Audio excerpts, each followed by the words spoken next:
Okay, good evening. Okay, yeah, send me exhibit the light on. 2012, this is the regular meeting of the Brownsville Navigation District. And the time is 5:35 p.m. If you want to please rise for the invocation, Reverend.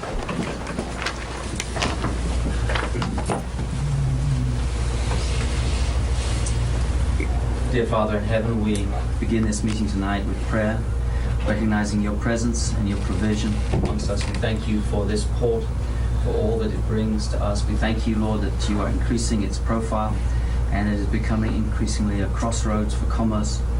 We thank you now for the deliberations here tonight. May you give us your heart and your wisdom, that all that we do would be a blessing to those that this port serves, to the people that work here, and to glorify you, Father. In Jesus' name we pray. Amen. You'll join me in the Pledge of Allegiance. I pledge allegiance to the flag of the United States of America and to the republic for which it stands, one nation, under God, indivisible, with liberty and justice for all. The Texas flag. I pledge allegiance to thee, Texas, one state, under God, one and indivisible. Thank you. Okay. Item number 2 is public audience. We had one person sign up, but it's not in reference to an agenda item, so that'll go to the second public audience session. So item number 3, receive director's report.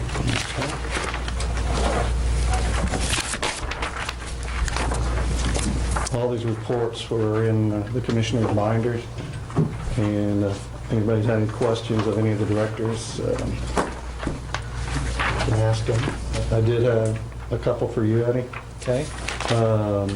One was on the report on liquor terminal operations and the throughput charges. If you can talk a little bit about that. Well, I think the only thing there is that we had part of the engagement of Hales and Bradford. We also told them to look at the process for the throughput charges and how we work that. So I can tell you that they did a preliminary report. We met on it. We had some discussions. I think there was some corrections that needed to be made, kind of understanding the flow and the number of assets and how all that works. Subsequently, there was also a discussion, a follow-up with one of our terminal operators, actually with a couple of terminal operators. And so they're finalizing that report. I think what we should hopefully be getting that fairly soon, but it will kind of identify how the process works, what we've been doing, and maybe some, one of the things that we have never done is that we've never actually exercised our ability under our leases to actually go in and audit any provider. So it's just something that we want to take a look at and make sure that we're doing it properly, it's being done properly, it's being reported properly, and making it better for all associated with the throughput calculations and make sure it works the way it's supposed to work. Great. Glad you're looking into that. And then if you can give us an update on the Marine Highway project. We actually had a conference call on it last week between all the parties to essentially get a letter out, and I was charged, or I guess I should say I volunteered for that. That letter should go out tomorrow, and essentially what it'll do is it'll provide a notice to Foss Marine to essentially say, I think we've talked a lot about all the what-ifs, but let's get into negotiations for the use of the Marine Highway funds. And let's try to hammer out a specific agreement on how we can utilize those funds. I will tell you that in the case of, I think, all the ports, Manatee, ourselves, and with MARAD, we really want to concentrate on using those funds on equipment that will really address the conveyance of cargo on and off the vessel. So we really don't want to look at equipment that is already in each port, but more along the lines of containers, more on the lines of equipment related to those containers. And in our case, possibly even looking at portable generators, should the case ever need for refrigerated containers, because we don't have that capacity.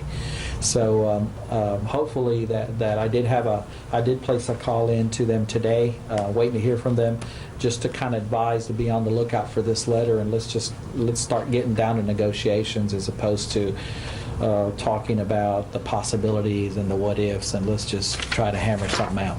Okay. Great. Thanks.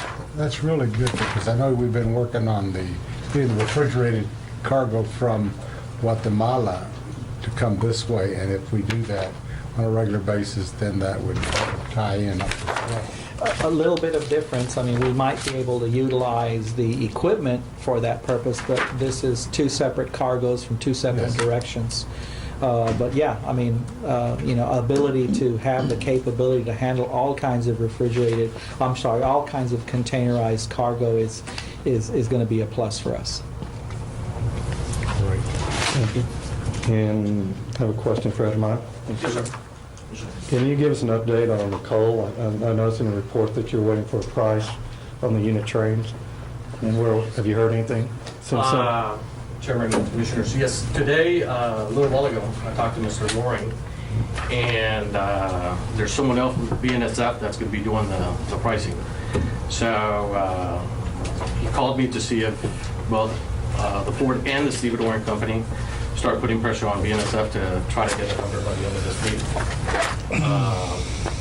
They don't want the Utah coal, they want more of the Denver coal for export.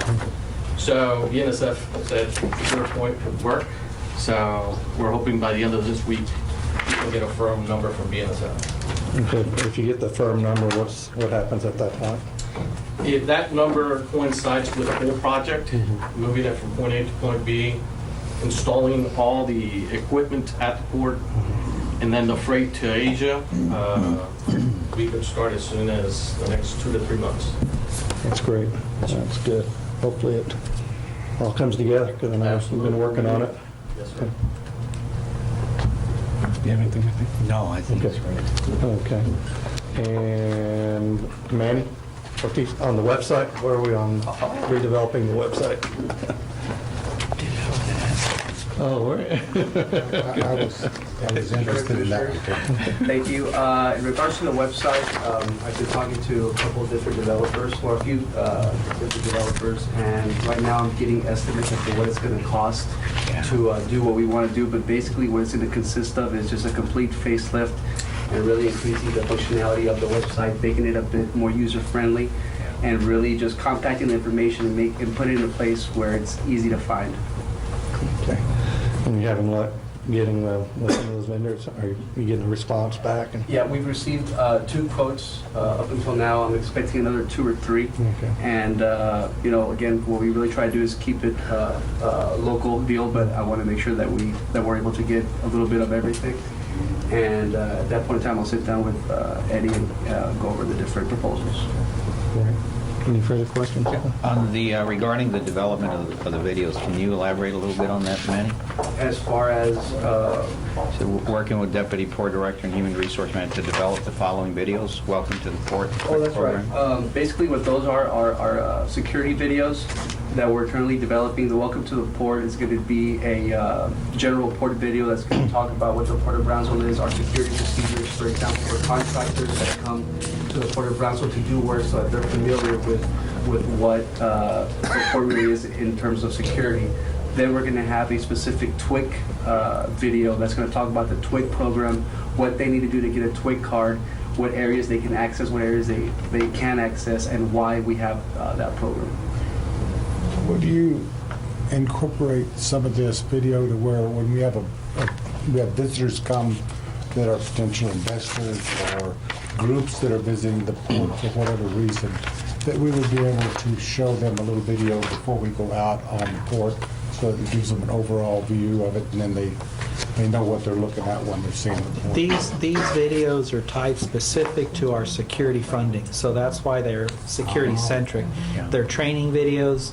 They can be used for visitors just on a very basic level to say, well, why do you have to check for IDs and what? So it'll be layered according to who the audience is, but that's why they're very centered on security and the TWIC, because we're using part of our security funding for this tool. Very good. So it's not part of the promotion or marketing of the port. This is more specific as a training tool for employees, people who work at the port, visitors to the port that would understand why is security important, why do we have these rules, what are the different levels of security levels when we talk about the MARSEC levels, and how does the quick, so it's really kind of more on the, an orientation and the users of port facilities and workers in and around the port environment. Okay. And Manny, I've got to compliment you on the interviews you've been doing. They've been great. And I'm sure as you're walking through the stores, you're being asked for autographs.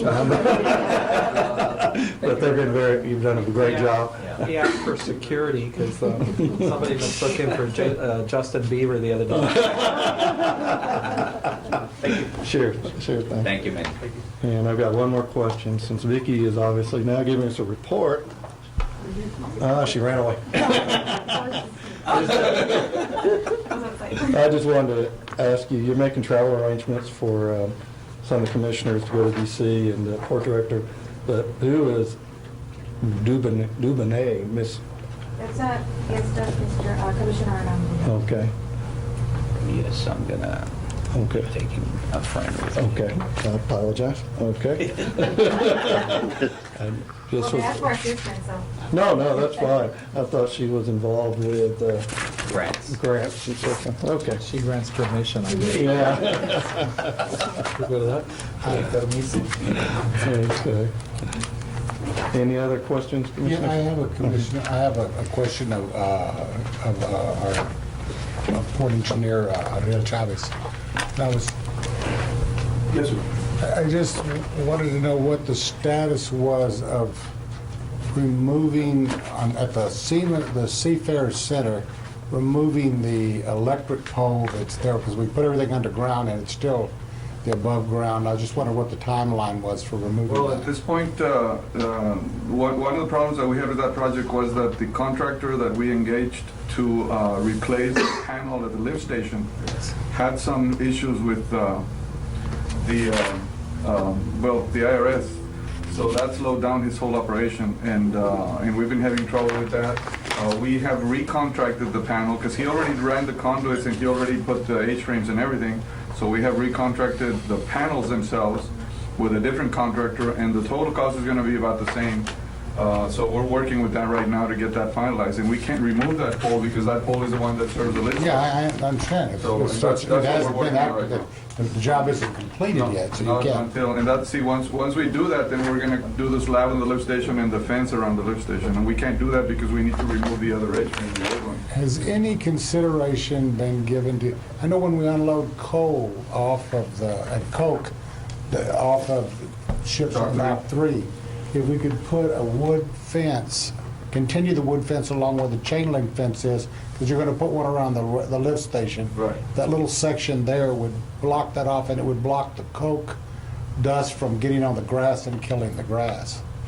We have not looked at that, but we can definitely look into that. I would like to see us look at it if it's See, possible. the fence that's there already was done by our own maintenance. Yes, maybe, I mean, department, so we could- extend that. Yeah, we could just extend it there, because we're gonna do it toward the harbor master's office. So if we just did it there, and it would just kind of divide off Dock 3 and the Seafarer Center area where it's gonna be landscaped and everything. And We can look at that. We can definitely look at I mean, that. I know it's not a high dollar item, it's just something. The way we structured the contract for the slab, the contractor is gonna put the poles on the slab, but our own staff is gonna put the fence, basically the planks themselves. So that's gonna be done by in-house, Okay. which saves us some money there. So maybe you could get a few more Yeah. posts, but, okay. Great, thank you. Any other questions of the director's opinion? I have a question, Mr. Manny Chacon, regarding an update on the personnel policies that were submitted a few months back. Where are we at with that, Mr. Chacon? Good evening. I'm in the process of doing a little bit more revisions. And hopefully very soon I will be reaching out to you so that we can set up a meeting and have the entire policy committee meet so that I can do a presentation for you, and then that way I can get feedback from you at that point. But I'm just trying to brush it up a little bit more before I bring it to you. Okay. The internal committee met yesterday on it, so Okay. we are meeting. Right. Yeah. So I'm just trying to brush it up to give you a great presentation. Looking forward to it. Thank you, Manny. Thank you, ma'am. Any other questions? That's it, sir. Commissioners? Okay. Okay. Item number 4, consider an action on the following consent agenda items. A, approval of the minutes of the regular board meeting of January 18th, 2012. B, approval to authorize payments over $25,000. Item 1, Cutco Construction, Inc.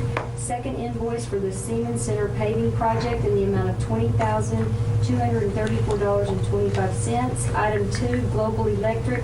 Second invoice for the Twick Lighting Augmentation Project in the amount of $192,352.85. Item 3, approval of the following leases. Item 1, Ricardo R. Cortinas doing business as Port Restaurant, new lease. Item 2, Araceli Lopez, release of lien. Item 3, Bedoli Group, Inc. amendment. Item 4, U Pullet Brownsville, Inc. amendment. Any explanations from Director, from B on any of these leases? Do you need it? They're all read. Ready? Ariel, you need any, the same thing on the Cupco? Yes, actually, yeah, yes. Okay. Well, come on up and, No, the only thing I was gonna say is that's under 25,000, but it's good that it's gone through here. But everything's fine. okay. Well, it happened to hit another payment, and the check itself went over. Yeah, the explanation was pretty clear. I appreciate that. Yeah, so, but they've completed the project. In fact, we have a final inspection scheduled for tomorrow morning at 8:15. And I've got the striping contractor ready to go after final inspection once they don't have any issues. So we've got all that lined up. Okay. Thank you very much. Any questions or comments? No questions on that. Okay, can I have a motion? So moved. Okay, a second. Aye. Okay, all in favor? Aye. Okay. Item number 5, presentation by Jack King from Morgan Stanley regarding the year-end performance of our BND employee assistance plan. Thank you for having me again. I was here last year to see y'all and to report to you on what 2011 looked like, give you a snapshot of it, and then we're going to look at what 2012, what our crystal ball looks like. So if you would, open your book up, looks like Morgan Stanley Smith Barney on it. Open it to tab 1, please. I've already met with the trustees earlier today to go over all the math within that. If you'll turn to page 2 of 5 for me, please. It'll look like this. It'll have a pie chart on the bottom left side of the page.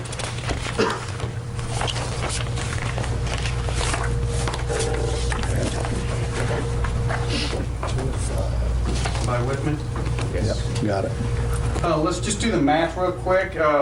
What we did is we put this together to show you what the first part of this year looks like. So we went from December 30th of 2011 to January 26th of 2012. The portfolio started with $1,873,000. It's presently $1,958,138, up $84,000 for this brief period that we've started 2012. We're up 4.5%. Everybody with me on that math? Skip over to the next one. You can see what 2011 looked like. A dismal year, to say the best. I feel we dodged the bullet. We were off $27,000 for the year. We're off 1.5%. I don't ever want to come tell a committee I'm glad that we're off 1.5%, but I can tell you I'm very pleased. When middle of August, middle of September, I was very concerned about where we were and what was going to happen the rest of the year, and it turned out for us. If you look at the next line where it says custom period, the trustees and I developed this portfolio starting in March of 2010. We customized it to where it rebalances by itself.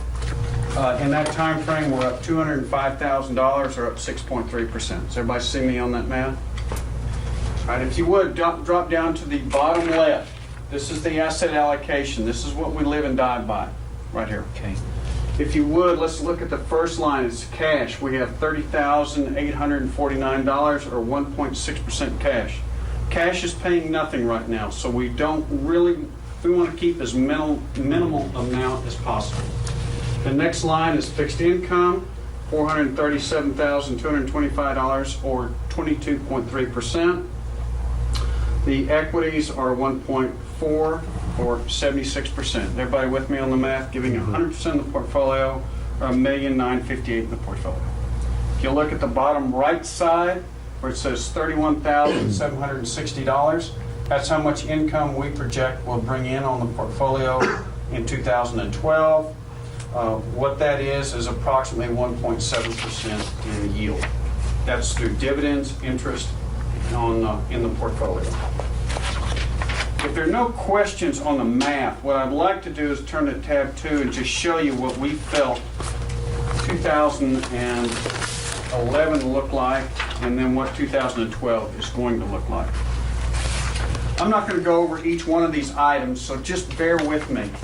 2011 was an eventful year. Please, that's the first bullet that you're looking at. You can just see some of the issues that the economy, the stock market, and the bond market were dealt with. The 2011, the stock market, the actual Dow was up a little bit for the year, and that was predominantly all dividends. The rest of the indices were all negative for the year. If you look at next from the bond market, it has been the safe haven to park money, and probably will continue to be, even though they're returning negative return. And John, I think, as I recall, you are a banker, isn't that correct? Don't say that too loud, please. You get to deal with the same analyst. You get to deal with the same analyst I do, and I'll address. Let me address interest rates on that right now.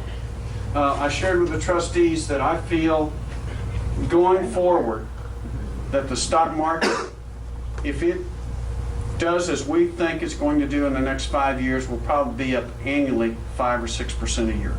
Very slow growth. We think the bond market in that same time frame will be negative to flat. So if we're looking at typical stocks and typical bonds, I'm telling you that I think the portfolio will probably be up somewhere around 3 to 3.5%, even though inflation could be as high as 6%, maybe even higher. Well, that's not good enough in my book. So what I introduced to the trustees, if you'll drop down to the next to the last bullet on the page, and you'll see right behind on the piece where it says, in our opinion, we feel that we need to add metals, gold, silver. We feel we need to add the natural resources of chemicals, of natural gas, of oil. We feel we need to add the grains, the cattle. We feel we need to add more of the energy, the direct oil side of it. We feel we need to add a little bit of the emerging markets. We feel we need to stay with the blue chip stocks as well as the REITs. These are what are called alternatives away from typical stocks and bonds. I feel this part of the portfolio will be the best performer in the next 5 years, away from typical stocks and bonds. My team will be working on adding an amendment which will be introduced to the board either in the February or March meeting, to where we can add a small percentage of the alternatives in the portfolio. And I don't like using this term, but it's called negative correlation. So when one part of the portfolio is going up, the other's going down, or vice versa. And, well, I would think you would ask me, well, why don't we just put in all of it that's going up? If I knew that, y'all just be reading about me. I wouldn't. So I guess I gave you a snapshot. I gave you what our crystal ball looks like. At your leisure, please read this. And I put a card in there for you. If you have more questions, please don't hesitate to call me. I guess now's a good time for Q&A. If you have any. Oh, yes. What risk factor, what level of risk when you go when you deviate from the boot ship, which is what we've been doing, and I realize that they're slow performers and the interest bond and interest is flat. So you need to do something, and I realize where you're going. Fair. But like investing in RIPs and all these other alternative, there are levels of higher risk and lower risk, and what level of risk, because our employees are need to be this here when I'm gone. So one of the things I need to do is ask these questions so that it will be here when they're ready to retire. I see exactly what you're saying, and I'm going to answer that two ways, if you don't mind. There are two types of risk as far as I'm concerned. One risk is that the portfolio goes the up and down of the portfolio. The other risk is that you don't keep up with inflation, and I think that's the real risk that we're talking about tonight. I don't think we can keep up with inflation with typical stocks and bonds. Now, if you just looked at the alternatives by themselves, if you just said, that's going to be your portfolio, it'd be off the charts risky. A whole lot more risk than typical stocks and bonds. When you blend it in with a portfolio and we keep it somewhere, it'll be well under 20% of the portfolio, probably closer to 10 to 12. Are you talking about getting into derivatives and all these kind of things? No derivatives, thank you. I'm a common sense guy, and the bond salesman started telling me about this 12, 14 years ago, the derivatives. I didn't understand it. I said, please leave my office, because I just don't understand how they work. I would like to ask that whenever you come here, present something that is something that the employees can understand and we can understand, so that we know. I mean, we realize it's still just a piece of paper, but at least we can understand what the piece of paper represents for sure. Very good, sir. That's the only guiding light that I would like to add to the. The last thing I want to do is talk over somebody's head and start putting in terms that I know, because I've studied it and I know the language. Well, everybody in this field can talk a language that I wouldn't understand. So consequently, I'm going to talk about stocks. I'm going to talk about bonds. I'm going to talk about energy. I'm going to talk about grain and cattle and things such like that. That's the language I would use. Thank you. And understood. Other questions? I like the way you spelled everything out, and especially the very large, very slow growth that you're anticipating, because it's not. That's almost optimistic. Yeah, I agree, John. And to me, I'm not painting a real pretty picture. No, it's not going to be a pretty picture. Yeah. We got a tough couple of years ahead of us for sure. I know the trustees are very sensitive to that. I know that, some of the trustees that are currently in the plan, saw what happened in risky investments some time ago, where they saw a significant amount of the pool just simply, wipe itself out because of risky investments. So I'm sure they will keep Mr. Keene very much in line and not want to see, the employees' money, in effect, be put at risk to the degree that it was. I think it took almost 10 years to recover from those risky investments of the past. And who sits on the trustees committee? Those that are in this room, raise your hands. But you've got, got a good group. Missing Tony. There's 5 trustees. Okay, that's good. Good group. And so I'm sure that memory has not faded them. So anything that sounds risky, I'm sure they will. I trust that they will question significantly. Well, we have an investment policy, and we always stick to that investment policy. It was just, it was just a bad time. Very bad time. A lot of people lost money, so we were one of the groups. So. Any further questions? I'm sorry. I just had I don't know if it's a question, but yeah, it is. Mr. Keene, your report it's a lot simplified, at least for me. I can really understand the way you laid your numbers out, and especially when you talk about you want to go with alternatives on other investments and look at the diversified portfolio that includes other metal resources, commodities, energy, and things like that. Do you have any idea in your mind what percentage you're looking at that would be appropriate to recommend? alternatives? Yes. I'm going to write the investment policy statement for the trustees to approve 20% or less. Yeah. I'm very conservative. I'd probably keep it somewhere around 10 to 12. Good question. Thank you. Commissioner, anything else? No, that's not. Okay. Carlos, you? Okay. Thank you very much. I appreciate it. Very informative. Thank you. Item number 6, consideration and action to adopt a resolution granting ad valorem property tax exemptions to historic sites identified in the 2012 Heritage Plan of the City of Brownsville.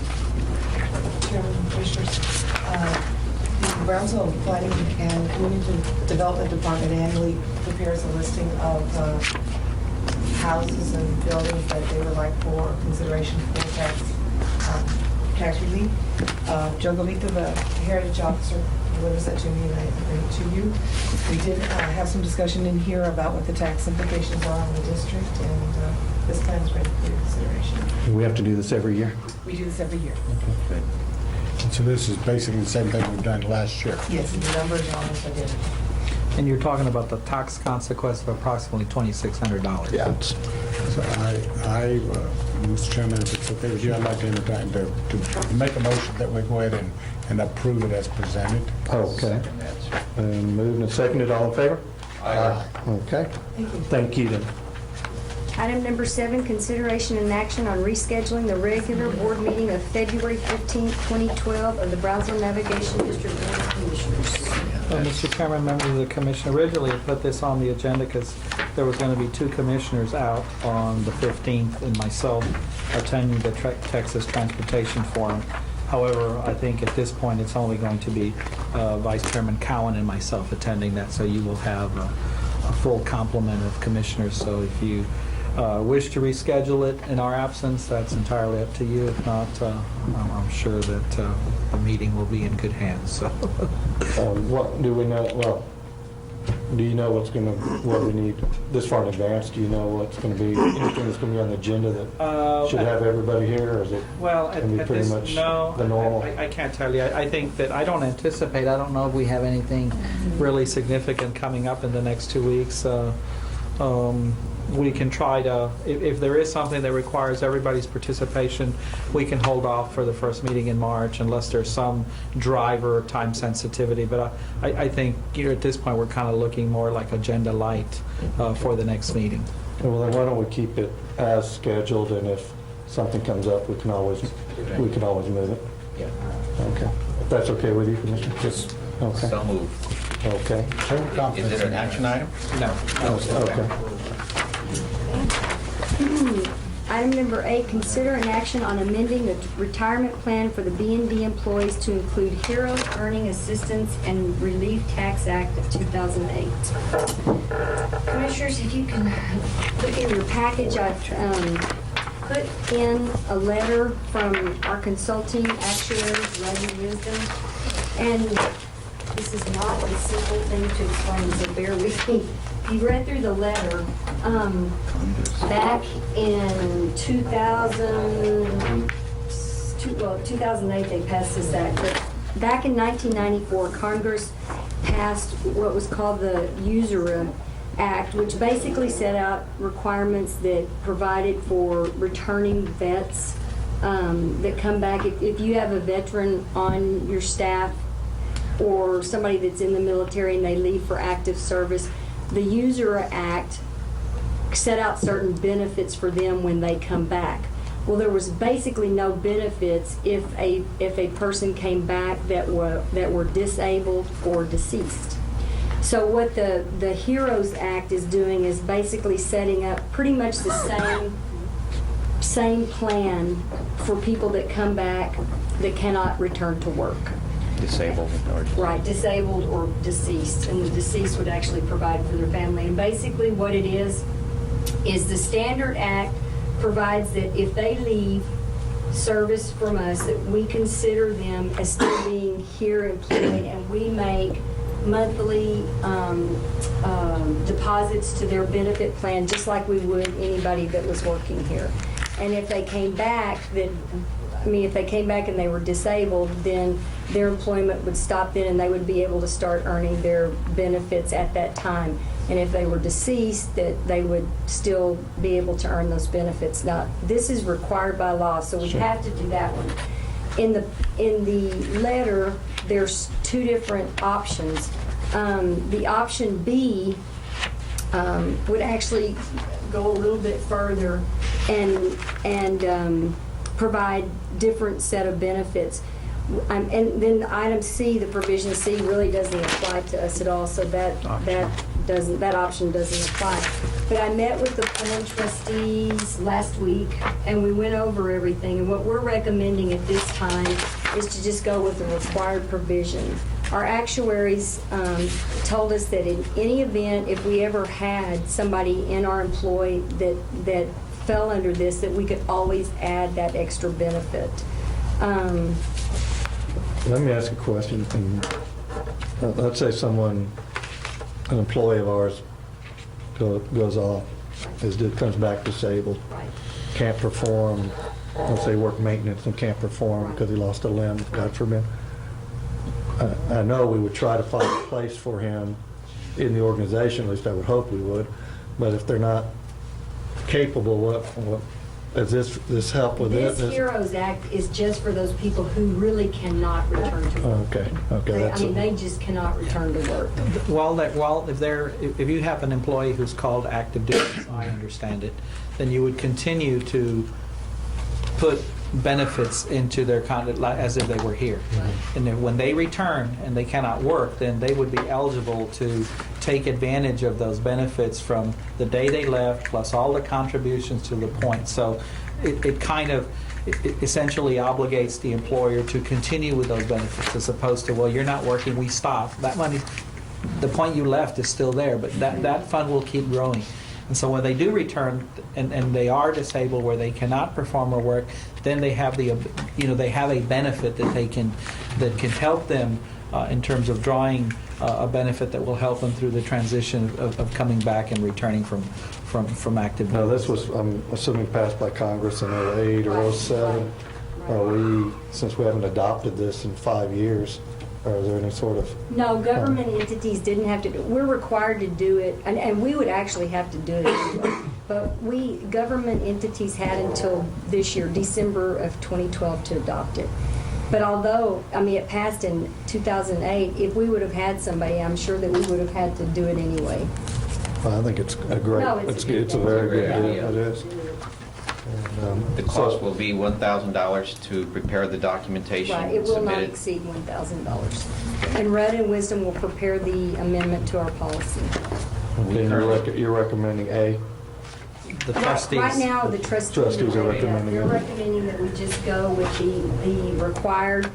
And in the event that we did have an employee that fell under these provisions, we can always enact the other provision, which is the option. I think it's a great idea to take a proactive stance on this and be prepared. I agree. Ready for that option. Absolutely. I'll make a motion, Mr. Chairman, to adopt that as presented. Okay. So, second that motion. It's been moved and seconded. All in favor? Aye. Okay.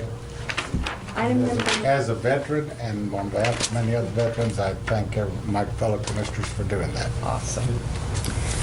Item number 9, consideration and action to adopt a tax compliant policy for tax exempt bonds. Dan Martinez of Winstead has contacted me that when they started to file the IRS paperwork on our last bond, they noticed there's a new box on the form, and that box asks if the insurer has adopted tax compliance issues, a policy regarding those, and we had not. In the IRS circulars that are going out to their agents, this is a flag for an audit if we do not mark this box. So he has brought us a policy that he recommends that we consider adopting, so that we have not filed this paperwork for the last bond. You can mark that box and then get it filed.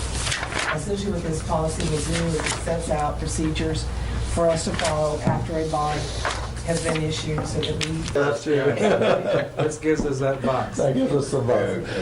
Okay. Any questions of Debbie? If not, can we have a motion? So moved. Moved. Second then. Seconded, all in favor? Aye. Okay, thank you, Debbie. Thank you, Debbie. Okay. Item number 10, consideration and action on assignments, negotiations, easements, subleases, and contracts in general. 1, Marine Industrial Safety Association new lease. The lease to Marine Industrial Safety Association under BND contract 3275 at the Fishing Harbor has expired, and they're asking for a new lease. The purpose of this lease is for marine safety consulting. I'm asking the board to give us the staff authority to negotiate a new lease. Everything okay with it? Yes, sir. Okay, so moved, Mr. Chairman. Okay, it's been moved. Is there a second? Second. Second, all in favor? Aye. Okay. Item number 11, consideration and action on approving the amendment to the Interlocal Agreement between the Texas Department of Transportation and the Brownsville Navigation District regarding issuance of overweight or oversized permits. Mr. Chairman, members of the commission, as you know, we had requested an amendment to the overweight corridor route on SH 48 that would include being able to offer service on the north side of 48. The commission, the TxDOT Commission, accepted our request, went through the public hearing process. There were no comments. In December, they approved the request. And so what we have today is the actual amendment to the agreement that would essentially make that part of that. You can see on the attachment to the agreement that the route essentially is from on 48 is where it starts at 48 and it goes all the way to the end of the port property. So not only for the present but for the future, if we should ever have any businesses that would locate along 48 on port property, then the overweight permit would go into effect. So I know that we've got some businesses on the north side that can use it now, and obviously the quicker we implement it, the more benefit they will derive, or the quicker they can derive the benefit. So I noticed you'd had some meetings with one of we actually have shipwreckers. Yes, and we've also had the meetings with the enforcement branch, and everything's fine, ready to go. We just need to finalize this thing so we can start working on it. And it doesn't change anything. It doesn't, change our current agreement. TxDOT is still responsible for maintenance. We're still responsible for, accounting for the program. Everything stayed in place. The only thing it does do is that it now says that you can use the overway, extends the corridor all the way along 48, all the way through the port to the end of the port property. So then if this is approved, this is approved tonight, then they can start right away, or is there a delay period? There's some implementation processes that we have to work on, and we're working through those. I know that Tony is meeting with a couple of the north side businesses as related to their certified scales, and so that is in the works already. But you can see that there are no breaks in that route. I mean, so it includes all of 48. It starts from the port, from the bridge. It'll start. Well, actually, it Veterans starts Bridge? from. It really starts at Four Corners, International Bridge. where the international transitions into 48. From that point, it'll go all the way, to the end of our property. This is a good deal. Yes. This is good. Okay. Any So move. And I guess on the signature, I signed the last agreement, so I'm assuming that I can sign the amendment. So just Yes, okay. absolutely. With your authorization. Yes. Okay, it's been moved, seconded, all in favor? Aye. Okay. Very good. Item number 12, consider an action to approve change order number 2 to the Trip Access Point and Oil Dock Road lighting augmentation project, increasing contract. Mr. Chairman, BND Commissioners, as we mentioned to you in the last board meeting, we had an issue with where the contractor was planning on installing the meter cans and the switch boxes. Your packet contains basically the picture of how we would like for it to look first, and then the second is a picture of what they did. So we asked them to stop that so we could bring that to your attention, and we asked them to price the other setup, which is metallic H-frame setup with stainless steel U-struts. The poles initially were quoted as galvanized steel, but there was concerns that were issued. We consulted with our consultant. Forgive the redundancy there. But, so he indicated that he had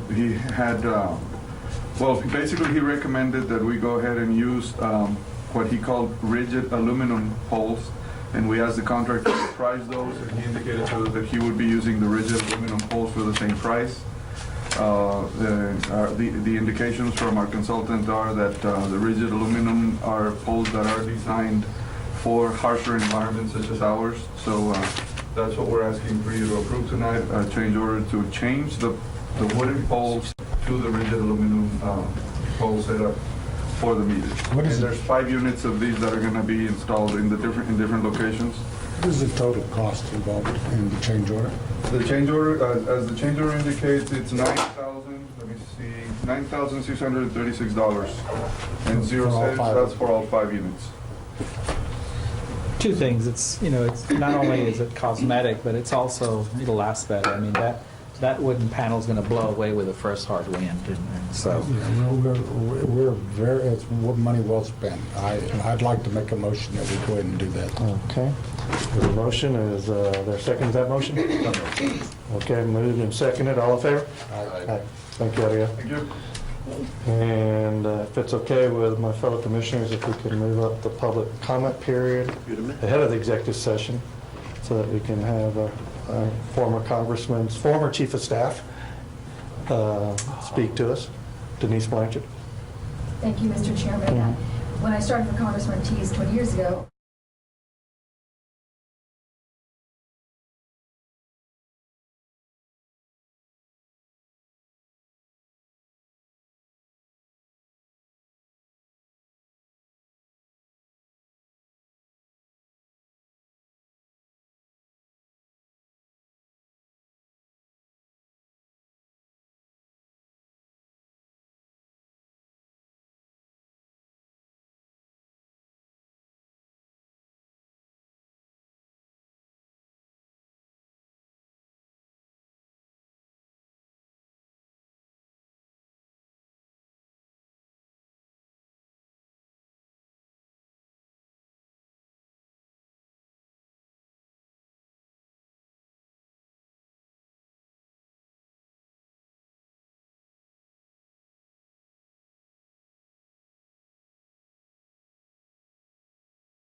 thank you for being willing to throw your hat in the ring.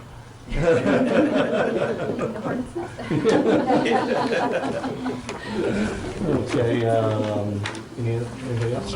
That's it. Okay, Okay, item number 13, adjourn into executive session. okay, we do have some items for executive session.